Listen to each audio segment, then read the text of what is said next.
Assalamualaikum warahmatullahi wabarakatuh. Perkenalkan, nama saya Muhammad Haris Darmadi. NIM saya 18715032313.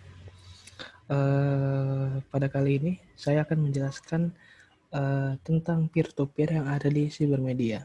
Tapi sebelum kita masuk ke cybermedia, maaf, maksud saya sebelum kita masuk ke peer-to-peer, kita akan membahas cybermedia. Cybermedia merupakan media web yang sebuah media web yang diakses dengan internet. Jadi media siber ini biasanya dipakai oleh jurnalis untuk mengupload tentang berita-berita di media online. Selain itu, media siber juga ada loh undang-undang pokok pers dan juga dari Dewan Pers dengan undang-undang yang terkait di Indonesia dan juga perusahaan pers yang sudah disahkan oleh Dewan Pers sendiri. Next, media siber juga menggunakan web system dari server komputer yang terkoneksi di jaringan internet. Jadi ini media siber ini juga menggunakan media jaringan internet yaitu server. Jadi ini tergantung juga dari masing-masing perusahaannya sendiri dan juga menggunakan bahasa pemrograman yaitu HTML yang artinya adalah Hypertext Markup Language.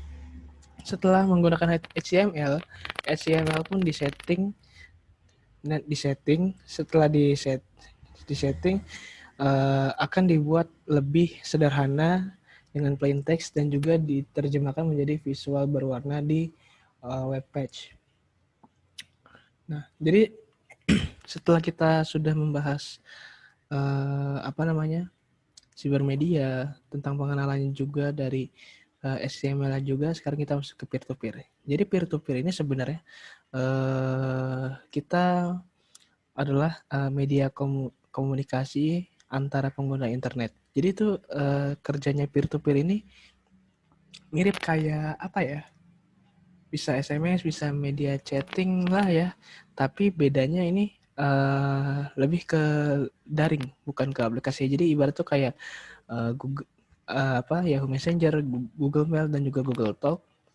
Dan juga ini beda banget dari chatting ya, maaf. Next. Peer-to-peer juga biasa dipanggilnya P2P dan juga ini yang merupakan perangkat untuk berbagi file.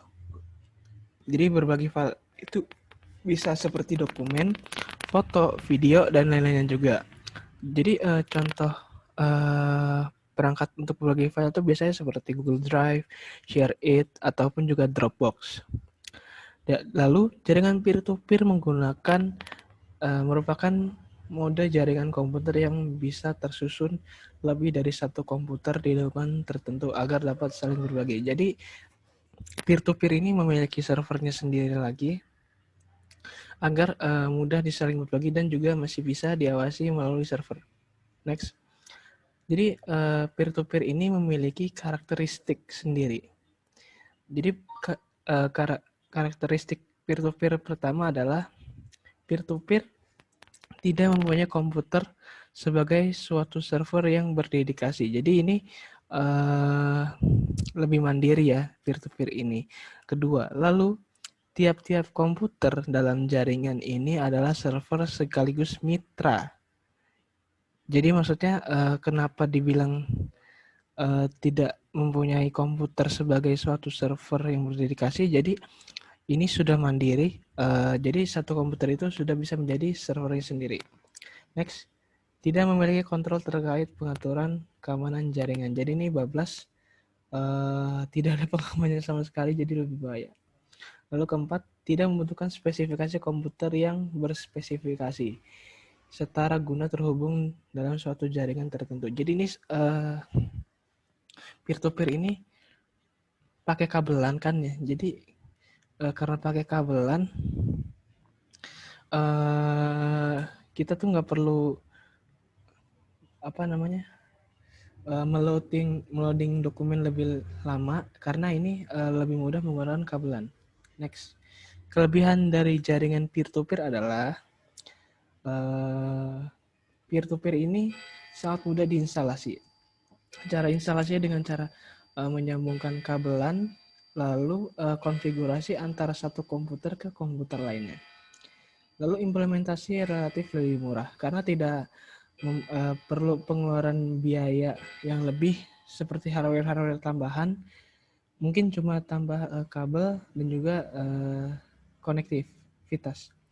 Lalu sangat efisien, sama saja tidak perlu barang-barang yang lebih rumit dan lebih banyak, dan juga sangat fleksibel. Maksudnya yang sangat fleksibel ini dalam satu kabel bisa menyambungkan beberapa komputer, bisa sampai 10 komputer. Lalu kelima, tiap-tiap komputer berperan sebagai klien sekaligus server. Jadi ketika ingin mengambil data dari komputer lainnya, bisa saja kita langsung ambil tanpa harus izin ke servernya dahulu. Lalu tidak membutuhkan administrator khusus guna melakukan perawatan terhadap jaringan. Karena ini peer-to-peer ini juga menggunakan andalan dari koneksi internet. Jadi perawatan terhadap jaringannya ini satu sekaligus dengan internet yang ada.